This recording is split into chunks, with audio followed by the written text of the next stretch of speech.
तो देखो बच्चों,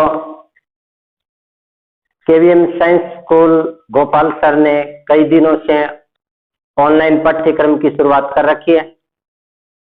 मैं आप सभी को ये सूचना दे देता हूं कि जितना भी पाठ्यक्रम हो गया है आपको होमवर्क करना है, एक कॉपी डाल करके उसमें पूरा गृह कार्य करना है। संडे को कॉपी चेक होगी, ऑनलाइन कॉपी चेक होगी। जितना पाठ्यक्रम पढ़ाया जाता है उसमें अगर आपको कोई भी बात समझ में नहीं आ रही है तो आप उस बात को कमेंट बॉक्स में लिख सकते हैं। हम आपकी बात है उसको दोबारा समझाने की कोशिश करेंगे। तो जितना भी पाठ्यक्रम हो गया है आप उसको रुचिपूर्वक अपनी नोटबुक में करें और ये कॉपी है वो संडे को चेक होगी। अब देखो, हमारा टॉपिक चल रहा था शब्द शक्ति। शब्द शक्ति में हमने 3 प्रकार की शब्द शक्ति है, अभिधा, लक्षणा और व्यंजना। अभिधा के बारे में पढ़ लिया, हमारी शब्द शक्ति चल रही थी लक्षणा। अब हमें पढ़ना है लक्षणा के भेद, लक्षणा शब्द शक्ति के भेद।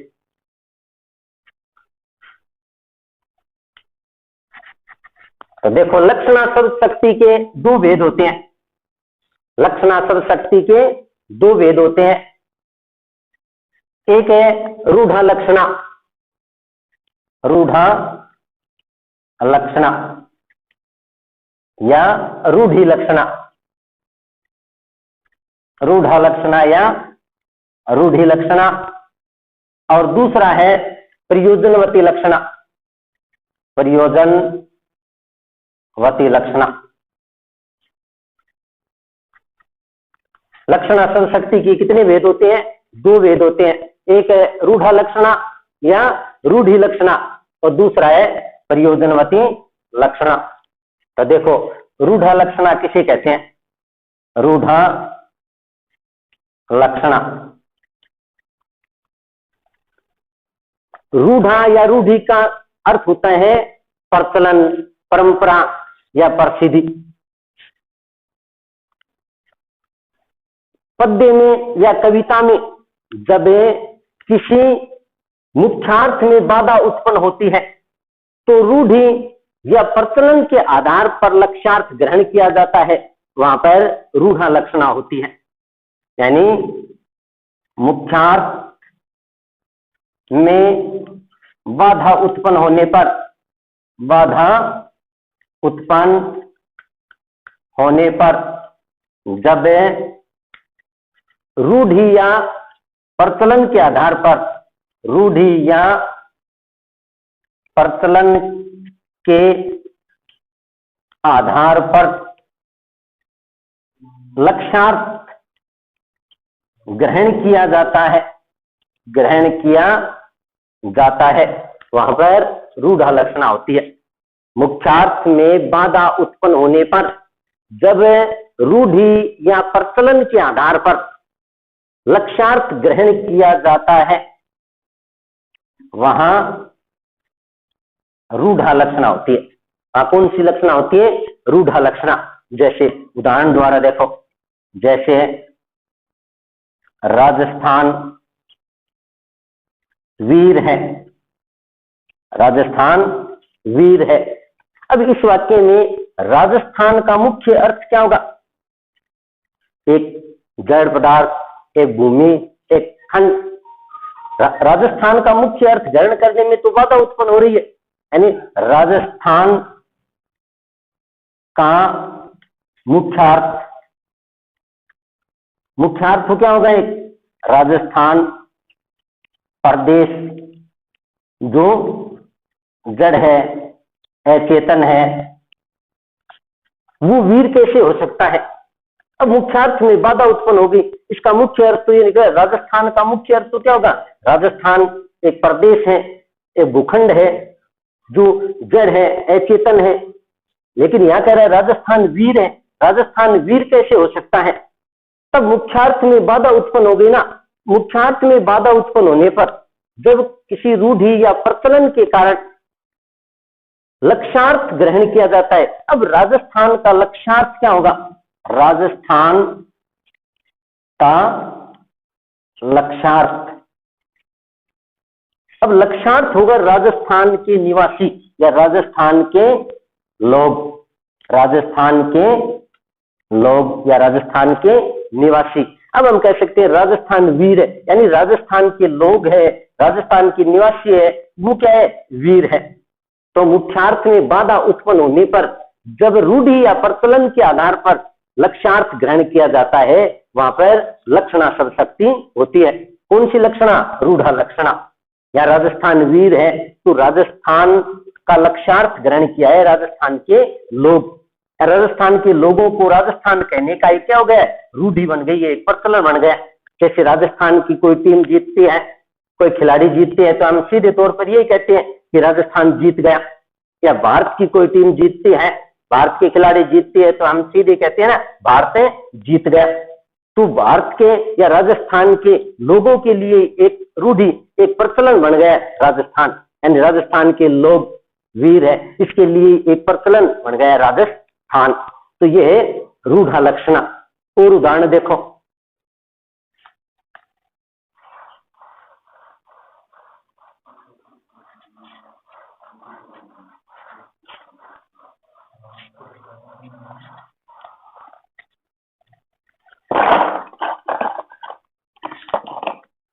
देखो मुहावरों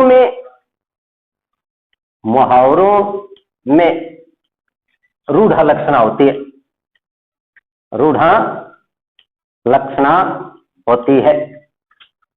मुहावरों का जहां पर भी प्रयोग हुआ है वहां पर रूढ़ा लक्षणा होती है। जैसे पुलिस को देखकर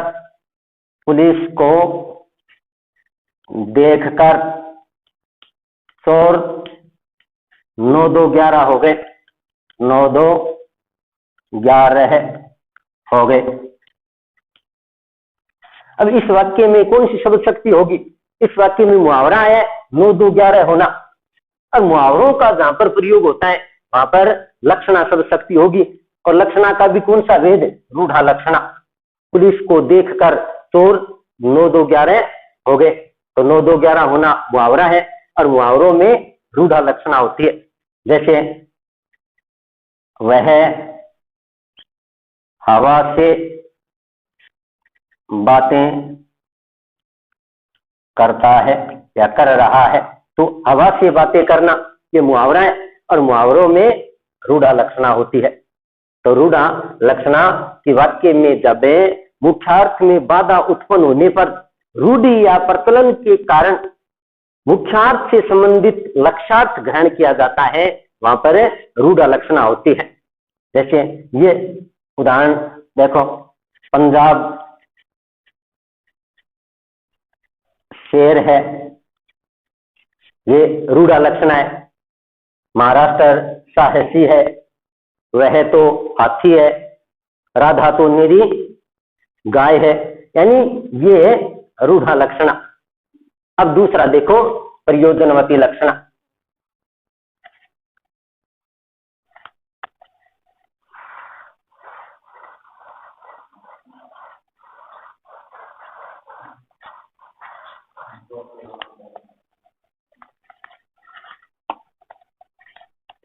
अब दूसरा देखो, प्रयोजनवती लक्षणा।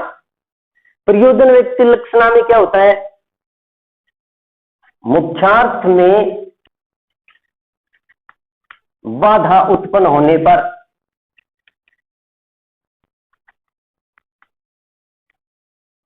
मुख्यार्थ में बाधा उत्पन्न होने पर मुख्यार्थ से संबंधित जब अन्य अर्थ किसी प्रयोजन की सिद्धि के लिए लिया जाता है, प्रयोजन की सिद्धि के लिए लिया जाता है, तो वहां प्रयोजनवती लक्षणा होती है। प्रयोजनवती लक्षण नाम से मतलब प्रयोजनवती, यानी जब मुख्यार्थ में बाधा उत्पन्न होती है, मुख्यार्थ में बाधा उत्पन्न होने पर मुख्यार्थ से संबंधित जब अन्य अर्थ किसी प्रयोजन की सिद्धि के लिए लिया जाता है, वहां पर प्रयोजनवती लक्षणा होती है। लक्षणा शब्द शक्ति के दो भेद थे, रूढ़ा लक्षणा। रूढ़ा लक्षणा में तो रूढ़ि या प्रचलन के आधार पर लक्ष्यार्थ ग्रहण किया जाता है, और प्रयोजनवती लक्षणा में किसी प्रयोजन की सिद्धि के लिए मुख्यार्थ से संबंधित अन्य अर्थ या लक्ष्यार्थ ग्रहण किया जाता है, वहां प्रयोजनवती लक्षणा होती है। जैसे गंगा पर बसती है, गंगा पर बसती है। अब गंगा पर बसती है, अब गंगा पर का मुख्य अर्थ तो क्या होगा? गंगा का प्रवाह है। गंगा पर का मुख्यार्थ क्या होगा? गंगा का प्रवाह है, गंगा का प्रवाह है। लेकिन गंगा के प्रवाह पर बस्ती नहीं हो सकती, तो मुख्यार्थ में बाधा उत्पन्न होने पर इसका लक्ष्यार्थ ग्रहण किया गंगा के तट पर। इसका लक्ष्यार्थ क्या होगा? लक्ष्यार्थ होगा गंगा के तट पर, गंगा के तट पर। तो जब मुख्यार्थ में बाधा उत्पन्न हुई तो मुख्यार्थ से संबंधित लक्ष्यार्थ ग्रहण किया गंगा के तट पर। अब गंगा के तट को अत्यंत निकट स्वच्छ बताना इसका क्या है? उद्देश्य, प्रयोजन। तो वाक्य में जब या पद में जब मुख्यार्थ में बाधा उत्पन्न होती है, तो मुख्यार्थ में बाधा उत्पन्न होने पर मुख्यार्थ से संबंधित अन्य अर्थ ग्रहण किया जाता है किसी प्रयोजन की सिद्धि के लिए, तो वहां पर कौन सी शब्द शक्ति होती है? प्रयोजनवती लक्षणा। अब देखो,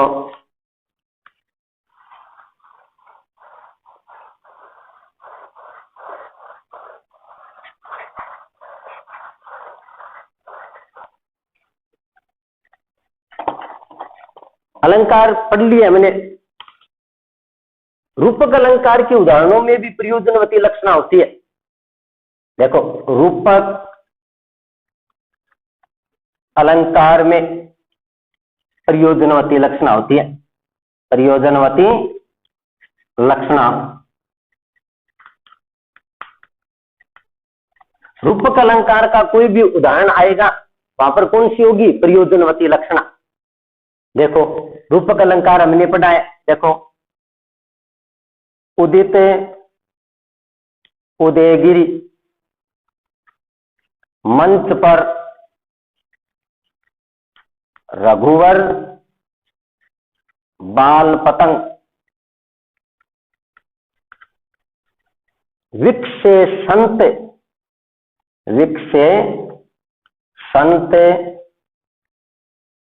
सरोज सब, हर्षे लोचन भृंग। देखो, उदित उदयगिरी मंच पर,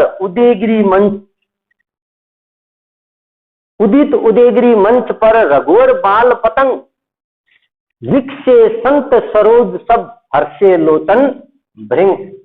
यहां पर कौन सा अलंकार है? अलंकार हमने पढ़े। तो रूपक अलंकार में बताया ना कि उपमेय पर उपमान को आरोपित कर दिया जाता है, या उपमेय और उपमान में अभेद स्थापित कर दिया जाता है। यहाँ पर उदयगिरी मंच में एक रूपता है, रघुवर बाल पतंग में एक रूपता है, संत सरोज में लोचन और भृंग में। तो ये रूपक अलंकार है। और रूपक अलंकार में कौन सी शब्द शक्ति होगी? प्रयोजनवती लक्षणा होगी। इसमें कौन सी शब्द शक्ति होगी? प्रयोजनवती लक्षणा। तो रूपक अलंकार के जितने भी उदाहरण है इसमें, जैसे ये कह दिया, संतो, भाई, आई,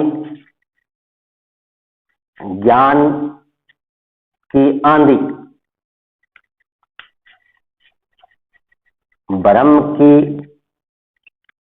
ताटी, सभी उड़ानी, माया रहे ने बांधी। कबीरदास की पंक्ति है ना कि संतो भाई आई ज्ञान की आंधी। भरम की टाटी सभी उड़ानी माया रहने बांधी। इसमें रूपक अलंकार है, रूपक अलंकार में प्रयोजनवती लक्षणा। तो ये लक्षणा शब्द शक्ति मुख्यार्थ में बाधा उत्पन्न होने पर जब मुख्यार्थ से संबंधित लक्ष्यार्थ ग्रहण किया जाता है वहां पर लक्षणा शब्द शक्ति होती है। और लक्षणा शब्द शक्ति के दो भेद है, रूढ़ा लक्षणा और प्रयोजनवती लक्षणा। तो ये है लक्षणा शब्द शक्ति। अब देखो व्यंजना शब्द शक्ति। व्यंजना शब्द शक्ति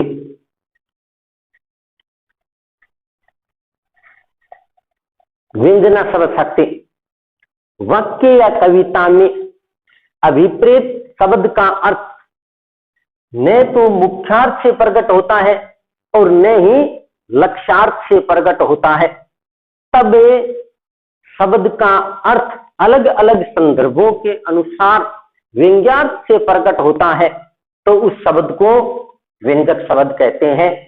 उसके द्वारा प्रकट होने वाले अर्थ को व्यंग्यार्थ या ध्वन्यार्थ कहते हैं। उस शब्द की शक्ति को व्यंजना शब्द शक्ति कहते हैं। यह व्यंजना शब्द शक्ति की परिभाषा। व्यंजना शब्द शक्ति किसे कहते हैं? देखो वाक्य परिभाषा देखो, वाक्य या कविता में अभिप्रेत शब्द का अर्थ न तो मुख्यार्थ से प्रकट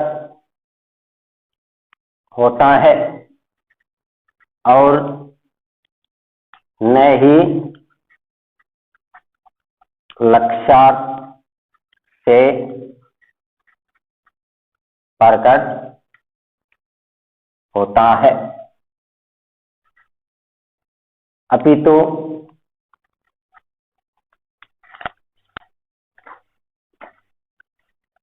वाक्य या कविता में अभिप्रेत शब्द का अर्थ न तो मुख्यार्थ से प्रकट होता है और न ही लक्ष्यार्थ से प्रकट होता है, अपितु अलग अलग संदर्भों के अनुसार व्यंग्यार्थ से अर्थ प्रकट होता है, वहां व्यंजना शब्द शक्ति होती है। व्यंजना शब्द शक्ति किसे कहते हैं? व्यंजना शब्द शक्ति उसे कहते हैं कि जहां न तो मुख्यार्थ से अर्थ प्रकट होता है और न लक्ष्यार्थ से बल्कि व्यंग्यार्थ से अर्थ प्रकट होता है, वहां पर व्यंजना शब्द शक्ति होती है। जैसे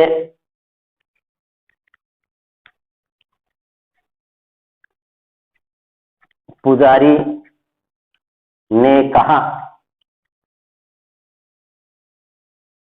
बेटी बादल हो रहे हैं। पुजारी ने कहा, बेटी बादल हो रहे हैं।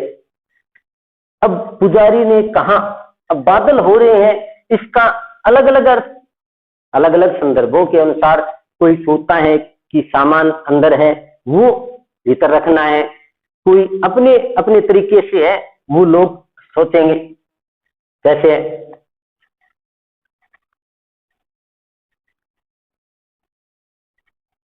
प्रधानाध्यापक जी ने कहा 4 बज गए। अब यहां 4 बजने का अर्थ है अपने अलग अलग तरीकों के अनुसार। कोई सोचेगा छुट्टी होने का समय हो गया है, चपरासी सुनेगा तो छुट्टी होने का समय हो गया है, अगर कोई और सुनेगा तो अपने तरीके से अर्थ लेगा। जैसे संध्या हो गई है तो किसी के है वो पुजारी है तो उसके लिए तो धूप बत्ती करने का समय हो गया है, घर की जो स्त्रियां हैं उसके लिए काम धंधे का, कोई गाय दूने वाला है, भैंस दूने वाला है, उसके लिए है वो दूध निकालने का काम। तो अलग अलग संदर्भों के अनुसार जब अलग अलग अर्थ ग्रहण किए जाते हैं वहां पर कौन सी शब्द शक्ति होती है? व्यंजना शब्द शक्ति। यानी व्यंजना शब्द शक्ति में न तो मुख्यार्थ से अर्थ प्रकट होता है और न ही लक्ष्यार्थ से, बल्कि व्यंग्यार्थ से या अलग अलग संदर्भों के अनुसार अर्थ प्रकट होता है, वहां पर व्यंजना शब्द शक्ति होती है। तो देखो व्यंजना शब्द शक्ति के भेद, व्यंजना शब्द शक्ति के भेद। व्यंजना शब्द शक्ति के दो भेद होते हैं। व्यंजना शब्द शक्ति के कितने भेद होते हैं? दो भेद। एक है शाब्दी व्यंजना, शाब्दी व्यंजना, और दूसरा है आर्थी व्यंजना। शाब्दी व्यंजना और आर्थी व्यंजना। व्यंजना शब्द शक्ति के कितने भेद होते हैं? दो, शाब्दी व्यंजना और आर्थी व्यंजना। अब देखो शाब्दी व्यंजना, शाब्दी व्यंजना में क्या होता है कि जहां पर व्यंग्यार्थ शब्द पर आधारित होता है, उस शब्द को हटा दिया जाए, उसके स्थान पर उसका पर्यायवाची शब्द लिख दिया जाए तो व्यंग्यार्थ या व्यंजना समाप्त हो जाती है, वहां पर शाब्दी व्यंजना होती है। नाम से पता चला शाब्दी व्यंजना, यानी जिस वाक्य या कविता में व्यंग्यार्थ शब्द पर आधारित होता है वहां पर शाब्दी व्यंजना होती है। यानी व्यंग्यार्थ शब्द पर आधारित होता है, आधारित होता है, वहां पर कौन सी व्यंजना होती है? शाब्दी व्यंजना। जैसे देखो शाब्दी व्यंजना में चीर जीवो, जोरी जुरे, क्यों न सने है गंभीर,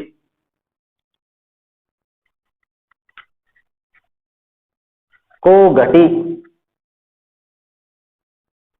ये वर्ष भानुजा,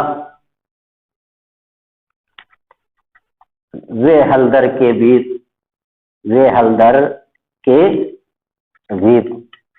हमने अलंकार भी पढ़े, शब्द अलंकार पढ़ा। शब्द अलंकार में होता है सलेस अलंकार, इसमें सलेस अलंकार है और सलेस अलंकार में हमेशा शाब्दी व्यंजना होती है। सलेस अलंकार में कौन सी व्यंजना होती है? शाब्दी व्यंजना। कि चीर जीवो दोरी जुरे, क्यों न सने है गंभीर, को घटी, ये वर्ष भानुजा, वे हलदर के वीर। यहाँ वर्ष भानुजा शब्द आएगा तो ही व्यंग्यार्थ है। अगर वर्ष भानुजा को यहाँ से हटा करके हमने यहाँ पर है वो राधा शब्द लिख दिया, वर्ष भानु की पुत्री राधा लिख दिया, तो व्यंग्यार्थ समाप्त हो जाता है। तो व्यंग्यार्थ जब शब्द पर आधारित होता है तो ही शाब्दी व्यंजना होगी। अगर उस शब्द को हटा दिया, उसके स्थान पर उसका पर्यायवाची लिख दिया तो व्यंग्यार्थ समाप्त हो जाता है। सलेस अलंकार की और उदाहरण है, जैसे अधोतरियो ना ही रहो, सुरती सेवत एक रंग, नाक बास बेसरी लहो, पशे मुक्तन के संग। तो इसमें भी सलेस अलंकार है और सलेस अलंकार में कौन सी शब्द शक्ति होती है? शाब्दी व्यंजना।